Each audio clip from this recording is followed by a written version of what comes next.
The Republic of the Future, or Socialism A Reality, by Anna Bowman Dodd. The Republic of the Future, Chapter 1. New York Socialistic City, December 1st, 2050 AD. Dear Hanavig, at last, as you see, my journey is safely accomplished, and I am fairly landed in the midst of this strange socialistic society.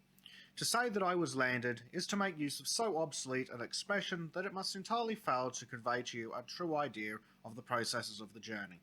Had I written, I was safely shot into the country, this would much more graphically describe to you the method of my arrival. You may remember, perhaps, that before starting I found myself in very grave doubt as to which route to take, whether to come by balloon or by tunnel, as the latter route would enable me to enjoy an entirely novel spectacle, that of viewing submarine scenery. I chose, and wisely I now know, to come by the Pneumatic Tube Electric Company. The comforts and luxuries of this submarine route are beyond belief. The perfection of the contrivances for supplying hot and cold air, for instance, during the journey, are such that the passengers are enabled to have almost any temperature at command. The cars are indeed marked 70 degrees Fahrenheit, 80 degrees and 100 degrees. One buys one's seat according to his taste for climate. Many of the travellers, I noticed, booked themselves for the bath department, remaining the entire journey in the Turkish, Russian, vapour or plunge departments.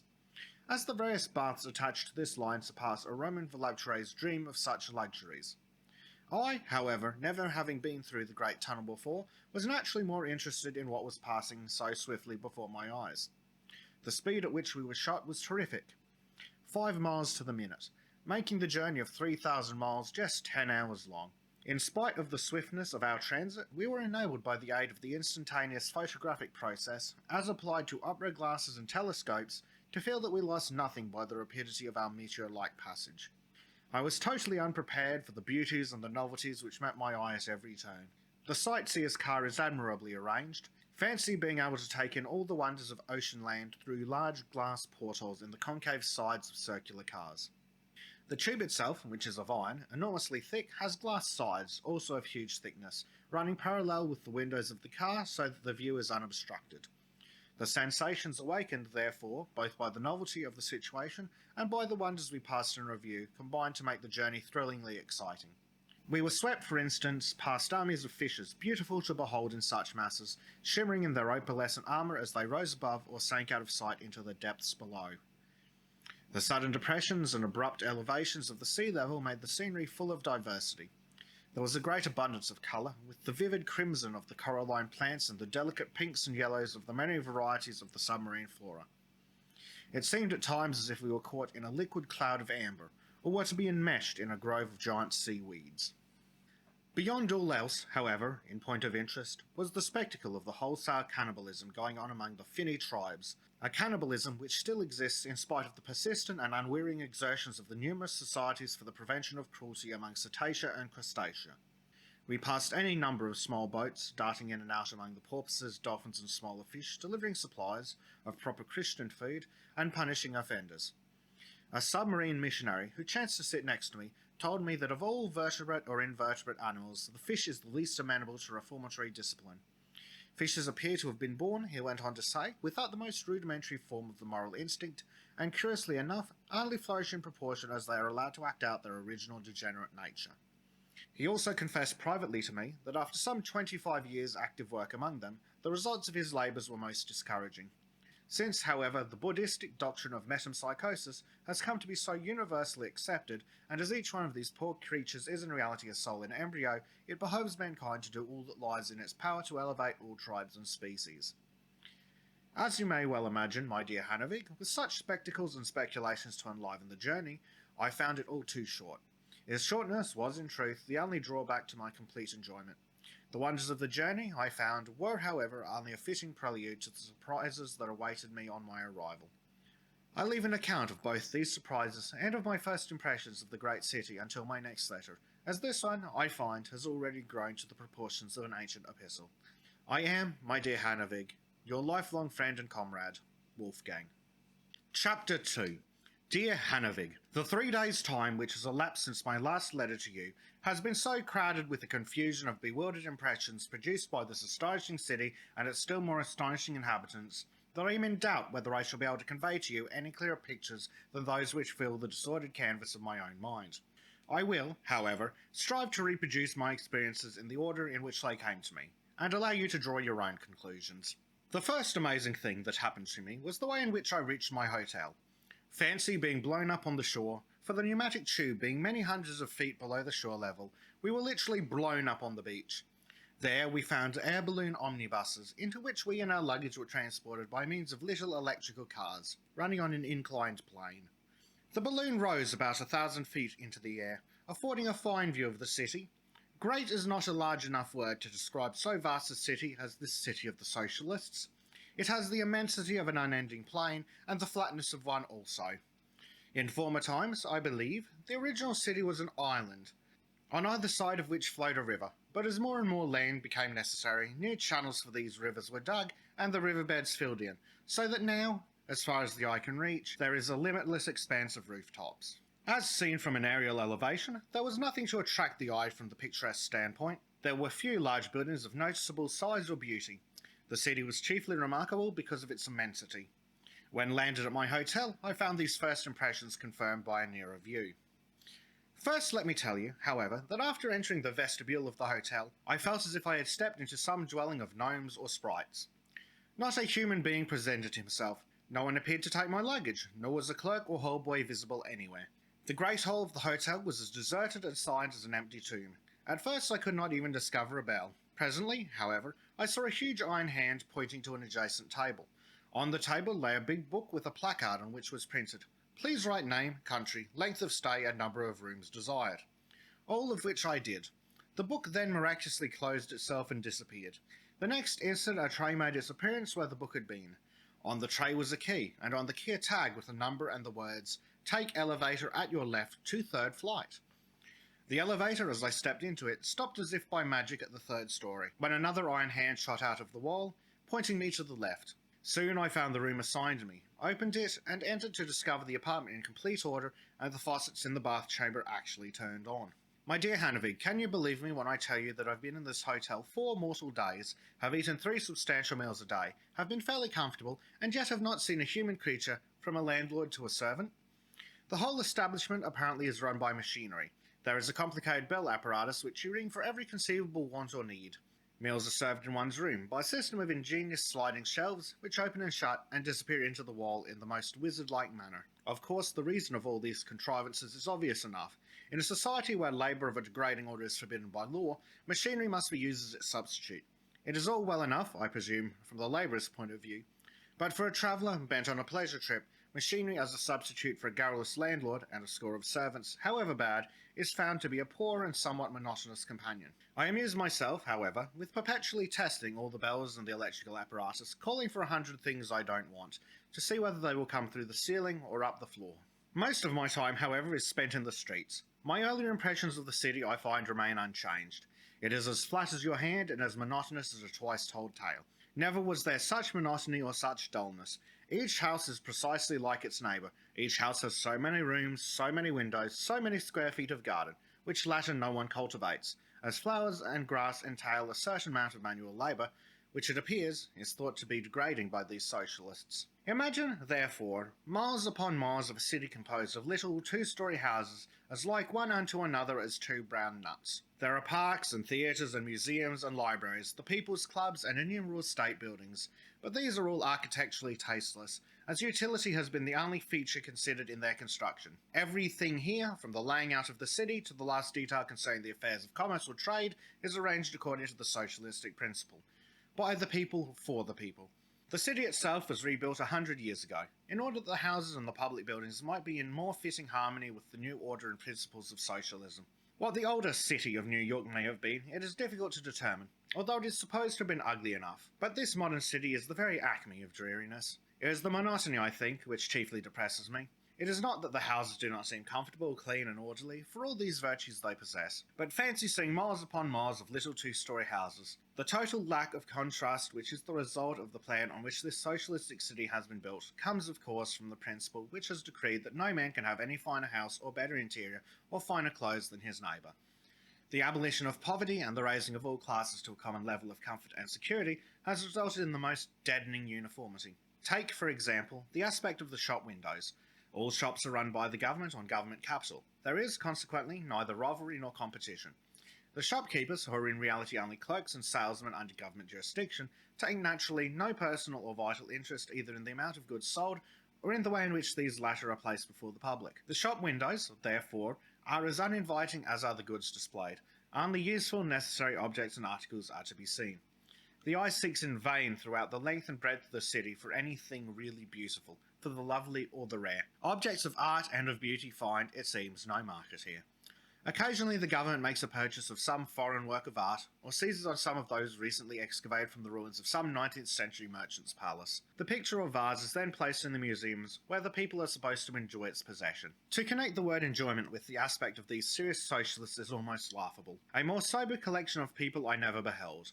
They are as solemn as the oldest and wisest of owls. They have the look of people who have come to the end of things and who have failed to find it amusing. The entire population appear to be eternally in the streets, wandering up and down with their hands in their pockets, on the lookout for something that never happens.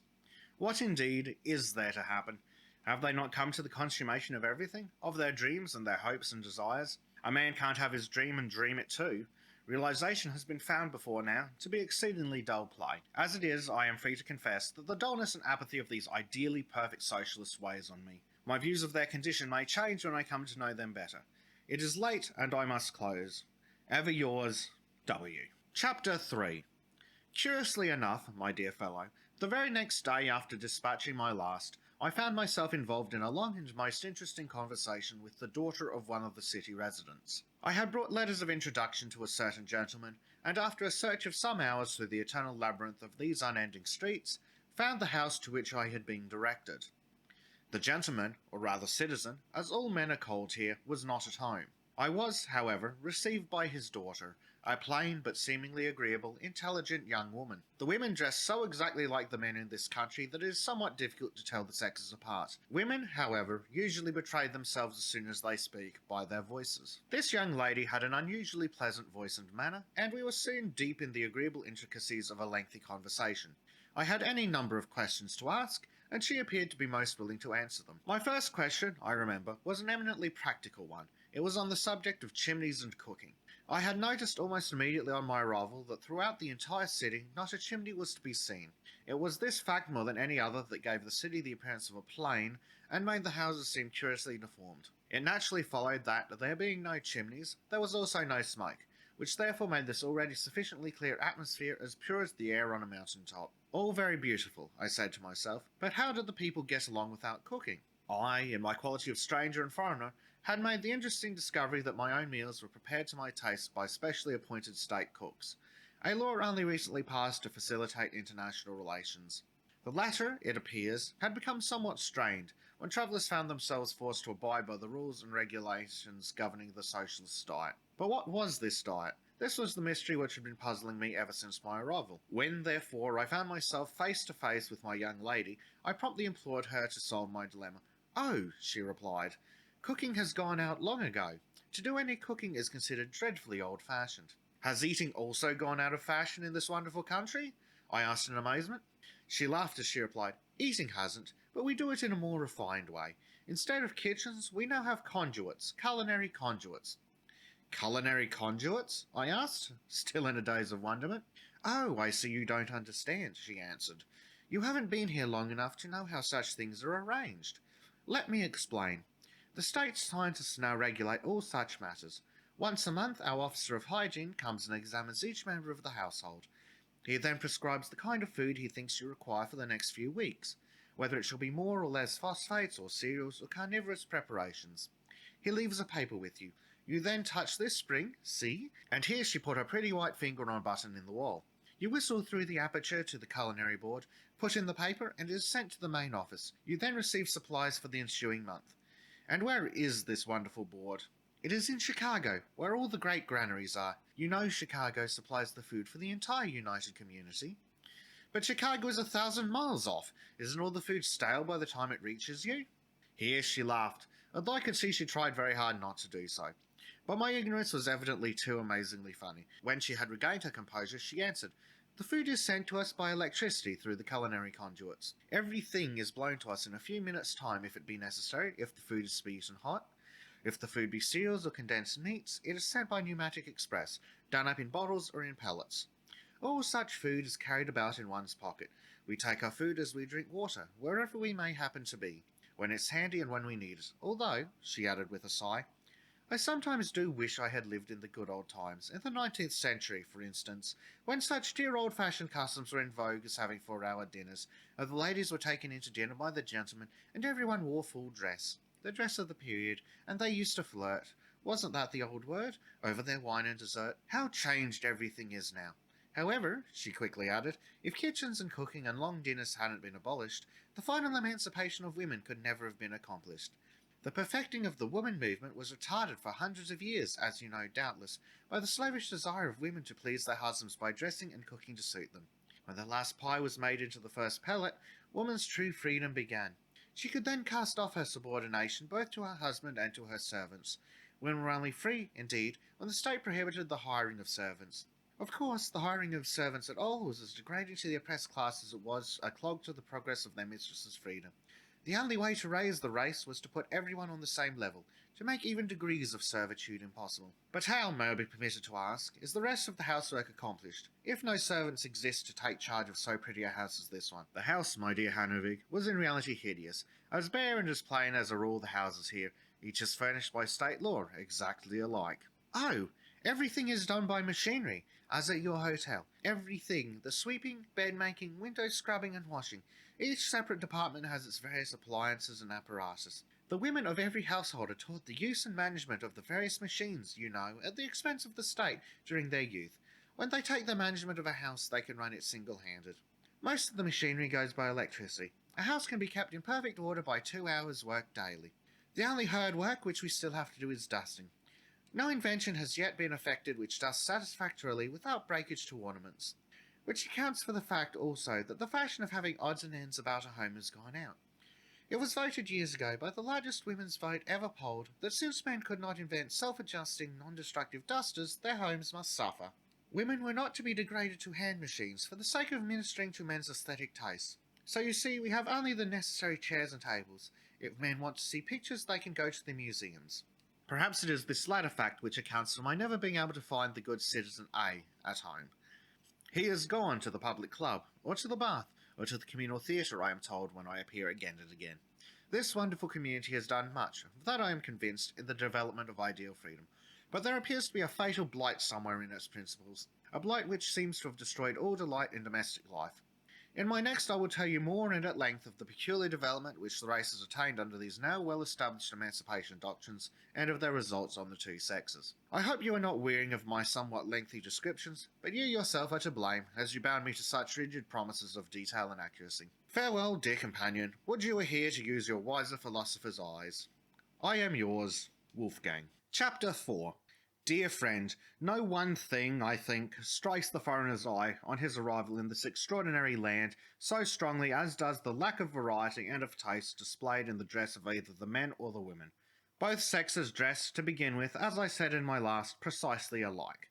As it is one of the unwritten social laws of the people to dress as simply, economically, and sensibly as possible, it results that there is neither brightness nor colour nor beauty of line in any of the garments worn. In passing the government clothing distribution bureaus, nothing so forcibly suggests the ideal equality existing between the sexes as does the sight of the big and the little trousers hanging side by side, quite unabashed, the straight and the baggy legs being the only discernible difference. Baggy trousers and a somewhat long, full cloak for the women, straight-legged trousers and a shorter coat for the men. This is the dress of the entire population. Some of the women are still pretty, in spite of their hideous clothes, but they all tell me they wouldn't be if they could help it, as they hold that the beauty of their sex was the chief cause of their long-continued form of slavery. They consider comeliness now as a brand and mark of which to be ashamed. From what I've been able to observe, however, I should say that the prettiness which has descended to some of the women fails to awaken any old-time sentiment or gallantry on the part of the men. There has, I learn, been a gradual decay of the erotic sentiment, which doubtless accounts for the indifference among the men, a decay which is due to the peculiar relations brought about by the emancipation of woman. It is now nearly 200 years since women have enjoyed the same freedom and rights as men. It is interesting and curious to note the changes, both upon the character and nature of the two sexes, which has been the result of this development. One's first impression, in coming here, is that women are the sole inhabitants of the country. One sees them everywhere, in all the public offices, as heads of departments, as government clerks, as officials, as engineers, machinists, aeronauts, tax collectors, firemen, filling, in fact, every office and vocation in civil, political, and social life. The few men, by comparison, whom I saw seemed to me to be allowed to exist as specimen examples of a fallen race. Of course, this view is more or less exaggeration, but the women here do appear to possess by far the most energy, vigour, vitality, and ambition. Their predominance in office just now is owing to their overpowering number, the women's vote polled being 10 to 1 over that of the men. This strong sex influence has been fruitful in greatly changing and modifying the domestic, social, and political laws of the community. Women, for instance, having satisfactorily emancipated themselves from the bondage of domestic drudgery and the dominion of servants, by means of the improvement in machinery and the invention of the famous culinary conduits, found one obstacle still in their path to complete and co-equal man freedom. There still remained the children to be taken care of and brought up. As motherhood came in course of time to be considered in its true light, as perhaps the chief cause of the degradation of women, it was finally abolished by act of legislature. Women were still to continue to bear children, or else the socialistic society itself would cease to be. A law was passed providing that children almost immediately after birth should be brought up, educated, and trained under state direction to be turned to their parents when fully grown, and ready for their duty as men and women citizens. In this way, women stand at last on as absolutely equal a physical plane with men as it is possible to make them. It has followed, of course, that with the jurisdiction of the state over the children of the community, all family life has died out. Men and women live together as man and wife, but the relation between them has become more nominal than real. It is significant of the changes that have been brought about between the sexes that the word home has entirely dropped out of the language. A man's house has in truth ceased to be his home. There are no children there to greet him. His wife, who is his comrade, a man, a citizen like himself, is as rarely at home as he. Their food can be eaten anywhere. There is no common board. There is not even a servant to welcome the master with a smile. The word wife has also lost all its original significance. It stands for nothing. Husband and wife are in reality two men having equal rights with the same range of occupation, the same duties as citizens to perform, the same haunts and the same dreary leisure. It is therefore, my dear Hannevig, to be wondered at that all ideas of love and that all strong mutual attraction and affection should have died out between the sexes. Man loves, longs so passionately and protects with tender solicitude only that which is difficult to conquer. The imagination must at least be inflamed, but where there is no struggle, no opposition, no conditions which breed longing, desire, or the poetry of a little healthy despair, how is love or any sentiment at all to be awakened or kindled? Here there is no parental authority to make a war between lovers, nor is there inequality of fortunes, nor any marked difference between the two sexes, even in their daily duties or in their lives. I am more and more impressed with the conviction as I look into this question of what we should consider the growth of the abnormal indifference between the sexes, that the latter cause is perhaps the one which has been chiefly instrumental in the bringing about so complete a change over the face of the passions. Woman has placed herself by the side of man as his co-equal in labour and vocation, only to make the real distance between them greater. She has gained her independence at the expense of her strongest appeal to man, her power as mistress, wife, and mother. How can a man get up any very vivid or profound sentiment or affection for these men and women, who are neither mothers nor housekeepers, who differ in no smallest degree from themselves in their pursuits and occupation? Constant and perpetual companionship from earliest infancy to manhood and old age has resulted in blunting all sense of any real difference between the sexes. Whatever slight inequalities may still exist between men and women in the matter of muscular energy or physical strength is more than counterbalanced by the enormous disproportion between them, numerically, as voters. Some very curious and important political changes have been effected by the preponderance of the women's vote. Wars, for instance, have been within the last 50 years declared illegal. Woman found that whereas she was eminently fitted for all men's avocations in time of peace, when it came to war she made a very poor figure of a soldier. Wars, therefore, were soon voted down. Foreign difficulties were adjusted by arbitration. As women, as a rule, were sent on these foreign diplomatic missions, I have heard it wickedly whispered that the chief cause of the usually speedy conclusion of any trouble with a foreign court was because of the babble of tongues which ensued, a foreign court being willing to concede anything rather than to continue negotiations with women diplomatists. But this, of course, is to be put down to pure maliciousness. Women, since time immemorial, have had the best of man whenever it came to contests of the tongue, and this appears to be the one insignia of their former prestige which the sex insists on claiming. In my next, I shall try to give you some conception of the position which man occupies, as citizen and as worker in this community. I shall, I think, also be able to give you some most interesting results of the effects produced by the communistic socialistic principles which have been incorporated into the constitution of this people. It is late and I am weary, so farewell for a few days, ever and ever. Chapter 5. More and more as I study these institutions am I reminded of the resemblance between these American socialists and the ancient Spartans. The Spartan was also a part of the state, had public games, public theatres, baths, museums and festivals, was brought up by the state, his womankind being considered as a part of it. In this modern community, however, there are two important features which the simplest Spartans did not have to cope with. The Greeks stood at the dawn of civilization. The American finds himself at what he considers as the completion of it. Break away from his past as hard as ever he may try, he has still found himself heir to this past, and his heredity dominates him in spite of all his attempts to throw it off. The Greeks, also, were a warlike people, and the American is a peace lover, preferring the pipe to the sword. Perhaps above all else in the sum of these differences ought we to remember the great factor of machinery as a substitute for manual labour. The sword raised man out of the dust, the piston has levelled him with it. I believe, my dear Hanavig, that if machinery had never been invented, socialism would never have been dreamed of. Machinery was the true cause of the conflict between capital and labour, and not the unequal distribution of land, as the great founder of this communal society, Henry George, asserted in this book, The Bible of this People. Machinery needed capital to run it, and was more or less indifferent to labour. The labourer, with machinery as his rival, stood a far less possible chance of becoming a capitalist himself than he did when battling against men. His duties more and more closely resembling in their monotony and routine the very machine that he was called on to feed, in turn reacting on his natural aptitude. However, to go into the depths of this knotty question involves too much space for a letter. Let me instead recall to your mind, as I've recently done to my own, the chief features of importance in the history of this people which have placed them where they now are. You recollect, of course, the terrible rain of blood that took place during the awful conflict between the Republican Americans and the Socialists and Anarchists in 1900. The war began, nominally, as an act of resistance on the part of the Americans against the encroaching and insistent demands of the Socialists. Demands covering the abolishment of private ownership in land, of the division of property, both real and personal, and the overthrow generally of all the then existing economic and social institutions. These socialists and anarchists represent the foreign element in the country, those who had imported their revolutionary doctrines with them. If I remember rightly, the early Americans had given all rights of citizenship to this foreign contingency in a moment of mistaken Republican zeal, a political mistake they lived to rue bitterly later. Well, at first in this anarchist war the Americans won, did they not?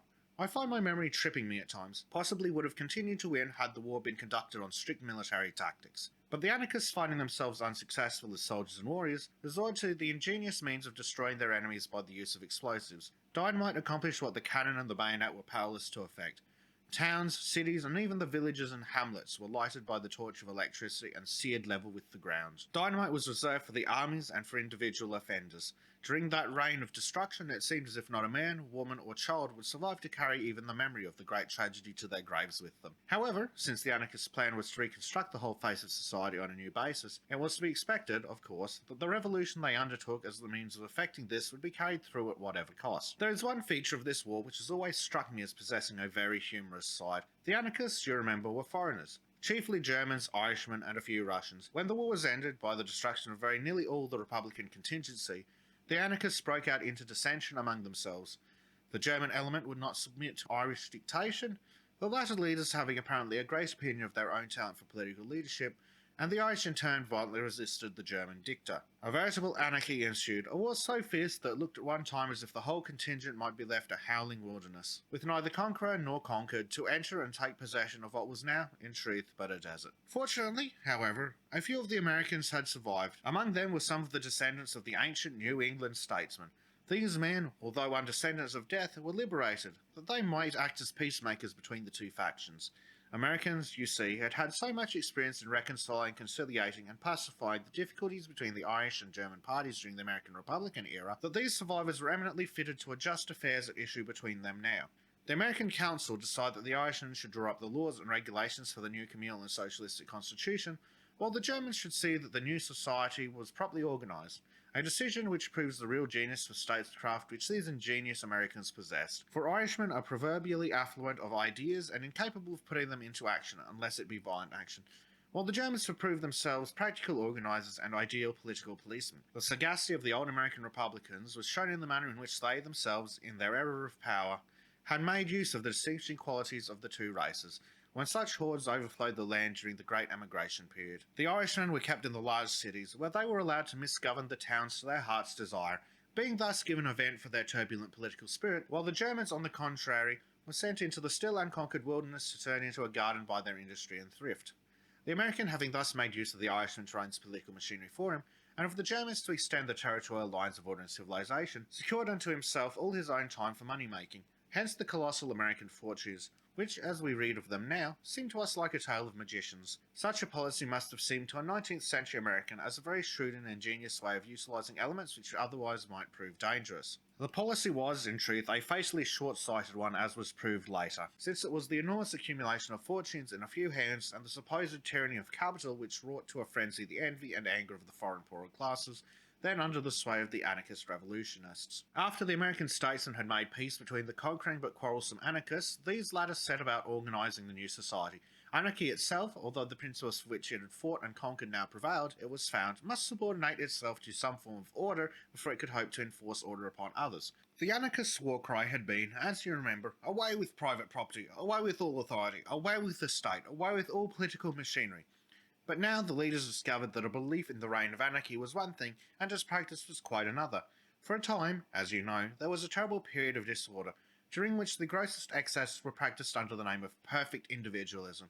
A common property, common freedom, common distribution for all. After a few years of the wildest indulgence, rapacity, crime, and cruelty, for of course, there being no government, there could be neither restraints imposed nor crimes punished, the people themselves at last began to cry aloud for some form of government which should include at least order and decency. The socialist doctrines were then decided upon as being more in conformity with the demands of the people and with the necessities of organising a state than were the formless theories of the anarchists. The leaders among the people, as has been done so many times before in the history of the world, began again the making of new laws for the establishment of an ideal government and the forming of a new constitution which was to ensure perfect and complete happiness to the individual and the race. For over 150 years now, this ideal socialistic society had existed, and what are the results?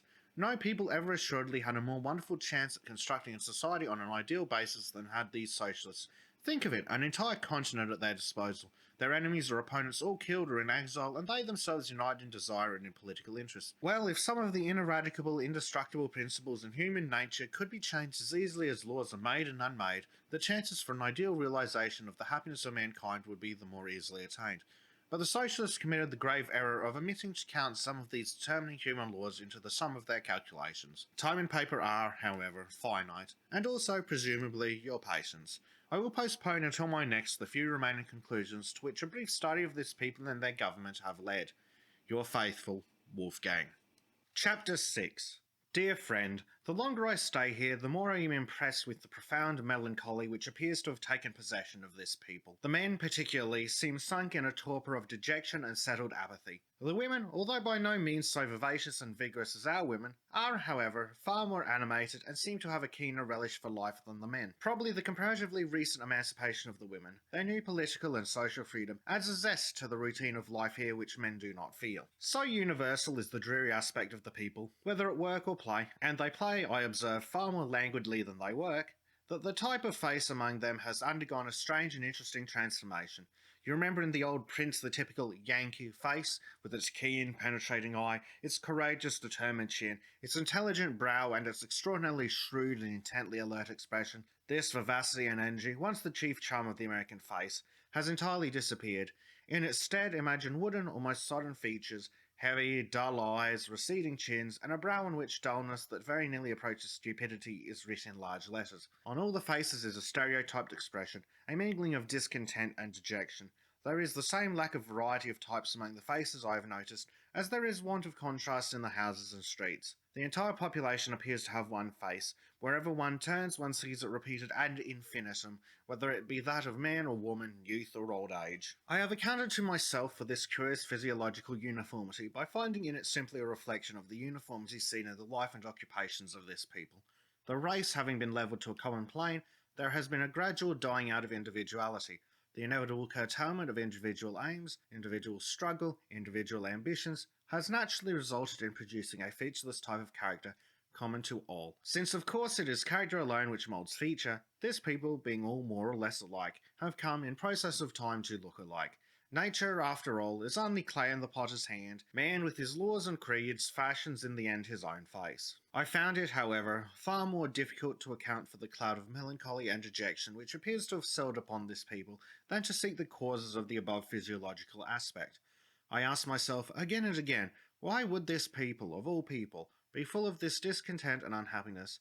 Haven't they come to the realization of all their dreams? Have they not attained to the very summit and to the full glory of the possession of their social, civic, and political desires and aspirations? Is there not equality of sex? Has not leisure instead of labour become a law? Is not private property abolished? Is not the land the property of the state? The wage system become a thing of the past, and the possession of capital made a crime punishable by law? Does not the state also exist for the people, educating them, training them for their work in life, distributing among them any surplus funds that the public treasury may accumulate, and furnishing for their amusement and leisure a vast system of educational clubs, educational theatres, public games, museums, and shows? If a people are not happy under such conditions, what will ensure content? Yet come with me, let us walk through the principal thoroughfares and watch the multitude of people wandering listlessly up and down the streets. Let us see them as they drift aimlessly into the theatres, museums, clubs. Let us look in on them as they idly finger the new books and newspapers, yawning over them as they read, and you will agree with me that the entire population seems to have but one really serious purpose in life: to murder time which appears to be slowly killing them. After much thought on the reasons of this strange apathy, this inertia and sloth of energy, I have come to two conclusions which have helped me to solve the problem of this people's unhappiness. My first conclusion is that the people are dying for want of work, of downright hard work. My second conclusion is that in trying to establish the law of equality, the founders of this ideal community committed the fatal mistake of carrying out those indestructible, ineradicable human tendencies and aspirations which have hitherto been the source of all human progress, to which I alluded in my last letter. First, let us take the subject of work. As all work, men and women alike, and as machinery has been brought here to a wonderful degree of perfection, the actual labour necessary to maintain the people is, of necessity, very light. At first, 100 or so years ago, in the early days of the community, the time of labour was fixed at 5 hours per day. But every decade, with the growth of the population, the labour hours have been diminishing. Recently, a law has been put into effect forbidding anyone's working more than 2 hours a day. This latter law has been found to be an actual necessity from an economic point of view, as a provision against surplus production. A man, therefore, has the whole of the rest of his day on his hands to spend as best he may. The original hope and belief of the founders of socialism was that if the people could only be given sufficient leisure, the whole race would be lifted to an extraordinary plane of perfection. That, were men given time enough, each man and woman would devote himself and herself to the development and improvement of his or her mental tastes and capacities. At first, I believe such was the case. For at least 30 years there was an extraordinary zeal for learning and self-improvement, but in time a reaction came. The founders had forgotten to make allowances for the mass of sluggards, idlers, and ne'er-do-wells, who are always the immovable block in the reformers' path of progress. Two parties were soon developed, the party of enlightenment and the conservative party. Learning being the sole channel for the exercise of individual capacity or individual ambition, the old baneful system of competition soon developed itself. A superior class, a class composed of scholars, students, artists and authors arose, whose views and whose political ideas threatened the very life and liberties of the community. The aristocracy of intellect, it was found, was as dangerous to the state as an aristocracy founded on pride of descent or on the possession of ancestral acres. It became necessary, therefore, to make a law against learning and the sciences. All scholars, authors, artists and scientists who were found on examination to be more gifted than the average were exiled. A strict law was passed and has since been rigidly enforced, forbidding mental or artistic development being carried beyond a certain fixed standard, a standard attainable by all. Quite naturally, learning and the arts have gradually died out among this people. Where there are no rewards either of fame or personal advancement, the spur to mental or artistic achievement is found wanting. The arts particularly have languished. Art, as is well known, can only live by the strength of the imagination, and the imagination is fed by contrasts of life and degrees of picturesqueness. One of the old American sages, Emerson I think it was, well said of the artist, "If the rich were not rich, how poor would the poet be?" Quite naturally, in such a civilization as this, no conditions exist for either creating or maintaining artistic ability. Can you not imagine, my dear Hannavig, that under such a system and order of life, time might be found to be a weighty burden? After 2 hours devoted to labour, there are still 14 waking hours to be disposed of. The people have, it is true, their clubs and their theatres, the national games, their libraries and gardens, but just because all these are free and at their command is, I presume, reason enough for their finding the amusements thus provided tame and uninteresting. Most of the inhabitants of this city spend their days at the gymnasium. In the exercises and games there practised, one sees the only evidence or show of excitement and interest indulged in. Both men and women are muscled like athletes, from their continual exercises and perpetual bathing. The athletic party is now trying to pass a law to permit races and contests on the old Greek plan. But the Conservatives will scarcely pass it, as they urge that the Olympian Games, by developing the physical powers, were in reality only a training school for the Greek army, and internecine trouble and dissension would surely follow any such public games, as they did in the Greek states. You have, I believe, asked me if the people here are not allowed to find a scope for their superfluous energies in politics. But politics as a profession, as a separate and independent function of activity, has ceased to exist. The state or government is run on the great universal principle of reciprocity which governs the entire community. It exists for the people, is administered by the people, and acts for the people. All surplus revenues, derived from a minimum of equalised taxation, are turned over to the public fund, being applied to public use. The machinery of the government is run on the same principle of light labour which governs individual exertions. Each citizen, men and women alike, of course, serves his or her term as a government official, as in old Prussia men served in the army. As no one is ever re-elected, no matter what his capacity or ability, and as each citizen only serves once during his lifetime, there is no such thing known as political strife or bribery or corruption. Neither is there any political life. The government is as automate a performance as one of the sous looms of a factory. There are certain changes which have lately taken place in the political and international affairs of the people which lead one into a labyrinth of speculation. There has, for instance, been a noticeable and lamentable dying out of international commerce and a general sluggishness of trade which greatly alarms the community at large. All trade and commerce are conducted on the socialistic principle, which forbids the venture of private capital, did such here exist, or of private enterprise. It is the state which directs all such ventures, but the state, for some reason or other, does not appear to be a success as a merchant or as commercial financier. For one thing, the state is tremendously absorbed in its own affairs, as it takes care of its people, educating, training, and developing them, as it looks after the material comforts and necessities of its vast population. Its own internal duties really absorb all its energies. Then, in a government, founded as this one is, on a principle of equality, which principle is the sworn enemy of ambition, there must of necessity be a lack of initiative, a feebleness in aggressive attack, and a want of determination in the pursuance of any given policy. It is only ambitious, stable governments which can command and maintain a definite policy of national action. Even the American Republic found it difficult, with its recurrent changes in official departments, to carry into effect great international projects. The people here have ended by contenting themselves with the exercise of only so much executive, political, or commercial activity as is found actually necessary to maintain their own existence. Men, whether as individuals or as a collective body, are indeed only actively aggressive, ambitious, or audacious in proportion as they meet with opposition. It is struggle, and not the absence of it, which makes both men and a nation great. I have, therefore, ceased to ask myself, where are the old magnificent energies which once characterized this people? One looks in vain for the former warfare of intelligence, for the old-time audacity of invention, for the fray of commercial contest, for the powerful massing of capital we read of as characteristic of Americans 200 years ago. All this is gone with the old competitive system. With the abolishment of competition have died out naturally all the prizes and rewards in life which came from individual struggle. As accumulation of personal property in lands or in monies, and the possibility of personal advancement are forbidden by law under this form of government, all incentives to personal activity have disappeared. The law of equality, with its logical decrees for the suppression of superiority, has brought about the other extreme, sterility. The crippling of individual activity has finally produced its legitimate result. It has fatally sapped the energies of the people. It is a curious and interesting feature in one's study of this people, to find that it is not the establishment of the law of equality which has been the cause of decay in this people, but the enforcement of the opposite law, the law it was soon found necessary to establish against inequality. It naturally and logically followed that if men are to be made equal, such equality can only be maintained by the suppression of degrees of inequality. Mentally, for instance, the stand must be made low enough for all to attain it. Each man, therefore, in time, no matter what his fitness, capacity, or gift, was forced to subordinate his particular qualities to the general possibility of attainment. This level of a common mediocrity was more or less difficult to enforce and develop. Their own historians record many interesting accounts of the slow death of inequality.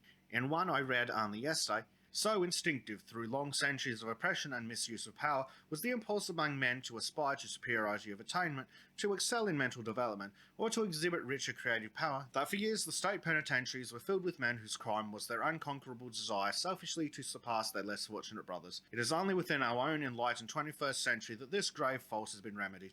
Now, happily, no one dreams of ensuring his own personal happiness at the expense of others. And so, my dear Hanovig, the old drama of history is enacted anew.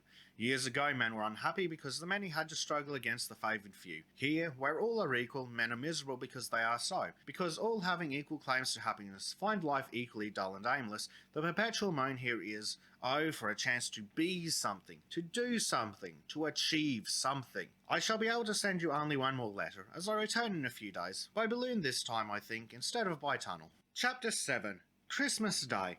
My good Hanavig, I have only just time to send you one more incident and scene. It being, as you may have observed at the top of my letter, Christmas Day, I was curious to see how this festival would be observed here. Somewhat to my surprise, I observed that the population went about their avocations just as usual. Then I reflected, in a country where every day after 11 in the morning a true holiday sets in, there being nothing for anyone to do except to enjoy himself, it would be difficult fitly to celebrate any special fete day. In point of fact, there are none such. The people voted them out of the calendar, saying they had all they could do to kill the ordinary enjoyment hours of each week without having to invent new games or occupations for a dozen different feast days. So all holidays are prescribed by law except Christmas. This day is kept up for two reasons: because it is thought to be an excellent time to show off the children brought up by the state to the people, and also because on Christmas Day each child is allowed to spend the day at home. The exercises of the day began at the Great Ethical Temple. Here 10,000 children were gathered to listen first to a lecture on the history of Christmas. There was a play in which Santa Claus appeared and a number of other legendary characters to show the children what mythological absurd beings the children of the unenlightened 19th century believed in. Then 10,000 toys are distributed: dolls and whips and tops and sleighs and skates. But as all were distributed indiscriminately by state officers to the children as they passed out on review, of course all the boys got the dolls and the girls the whips and tops. An hour afterward, outside the great building, I saw groups of the children doing a tremendous exchange, far more interested in bartering damaged dolls for shiny skates than endeavouring to establish the identity of their own parents, whom indeed, having only seen a few times in the course of their lives, they barely know by sight. I was slowly walking homeward, speculating on these and other revelations made by a more intimate knowledge of the workings of this great community, when I encountered a familiar face. It was that of my young lady friend, whose conversation I reported to you above.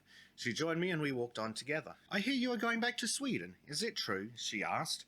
"Yes, I return in a few days." "But you have enjoyed your trip? And us?" "Immensely. You are a wonderful country." That, if I remember, is just what foreigners said to Americans 200 years ago. I like this young girl particularly. She is more intelligent than most of the women one meets here. She is allowed to be, she told me, because she was so much less good looking than others, which is true. But in this land of dead equality, one is grateful for a little intelligence, even if it be served up with ugliness. "There is one thing I cannot become accustomed to," I said, not wishing to be called to closer account for my impressions, "and that is that there are no church steeples or spires. The absence of them gives such a uniform look to all your cities." "Churches? Oh, they went out long ago, you know. Religion, it was found, brought about discussion. It was voted immoral." "Yes, I know. Only I thought a few spires or churches might possibly have been preserved in a kind of sentimental pickle, as castle and ruins are kept in England, to add what an old writer calls the necessary element of decay to the landscape." "That was Ruskin, was it not? What a quaint old writer.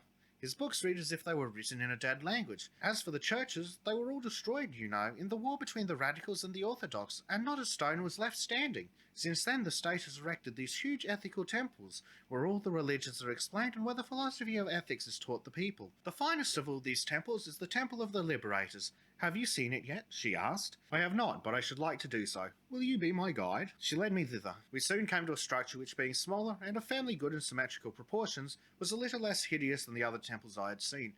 Inside, in the centre of the building, was a colossal statue, a portrait is said of the founder, Henry George.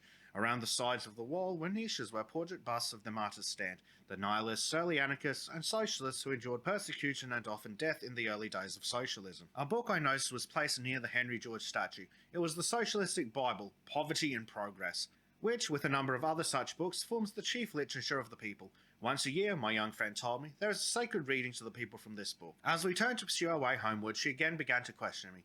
"But you haven't told me yet what you think of us, as a country and a people," she persisted. "Well, since you will have it, I will tell you.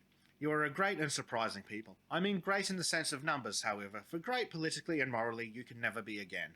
You appear to have attained a certain order of perfection, which, however, is only relative. You think you have solved all the great problems, but you have only begun to solve them. In attempting to make the people happy by ensuring equality of goods and equal division of property, you have found it necessary to stultify ambition and to kill aspiration. Therefore, a healthy, vigorous morale has ceased to exist. In making leisure a law, you have robbed it of its sweetness. Ennui is the curse of the land. The arts languish because the arts depend on the imagination, and imagination has been declared illegal, since all are not born with it. Your libraries and museums are open, but who sees them filled with readers and students?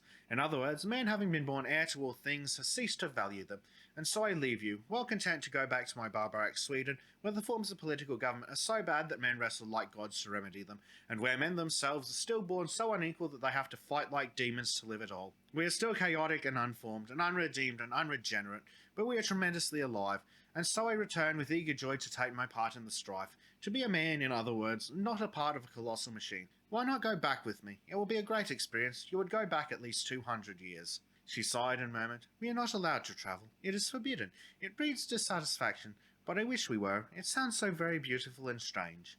And so I left her, as I must you, for my letter is a volume. In a few days I shall be telling you all I cannot write. Adieu. Yours, Wolfgang.